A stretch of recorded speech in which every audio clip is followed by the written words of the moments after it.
Hello बच्चों, let's read the question first. The question says in altitude sickness the body compensate low oxygen availability by. तो जब altitude sickness होता है किसी को भी, तो जो लो ऑक्सीजन अवेलेबिलिटी होती है उसको बॉडी कैसे कंपनसेट करती है, ये हमसे पूछा गया. तो एल्टीट्यूड सिकनेस होता क्या है? जब आप कहीं प्लेन पे हैं, सपोज करिए आप प्लेन्स पे रहते हैं और आप कहीं घूमने गए हाई ऑल्टीट्यूड वाली एरिया में, जैसे कि माउंटेन्स पे घूमने गए, तो वहाँ क्या करा, तो सडन चेंज हुआ आपके एटमॉस्फेरिक प्रेशर में लो, क्योंकि यहाँ पर एटमॉस्फेरिक प्रेशर लो है और यहाँ पर एटमॉस्फेरिक प्रेशर है ज़्यादा, तो बॉडी को एक्लेमेटाइज होने में टाइम लगता है.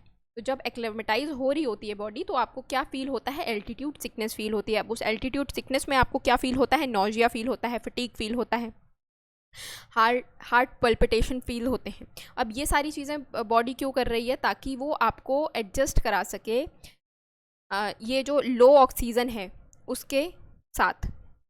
अब उसे बॉडी कंपनसेट कैसे कर रही है? उससे बॉडी कंपनसेट कर रही है आपके रेड ब्लड सेल्स को इंक्रीज़ करके, बाइंडिंग एफिनिटी बढ़ा के ऑक्सीजन के साथ हीमोग्लोबिन की, इंक्रीज़ करके ब्रीदिंग रेट. ये सारी चीज़ें बॉडी क्यों कर रही है? ताकि आपको वो जो लो ऑक्सीजन है उसके साथ कंपैटिबल बना सके, कि आप उसमें सर्वाइव कर पाओ.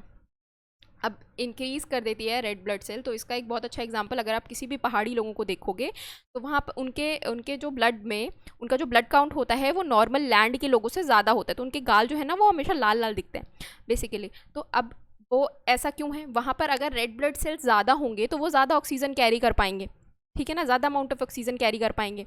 ऐसे ही जो ब्लड होता है, हीमोग्लोबिन अपनी बाइंडिंग एफिनिटी बना देता है, किससे? ऑक्सीजन से, ठीक है, ताकि वो कम ऑक्सीजन में भी ऑक्सीजन अच्छे से कैरी कर पाए, ऑक्सीजन के साथ अच्छे से बाइंड कर पाए.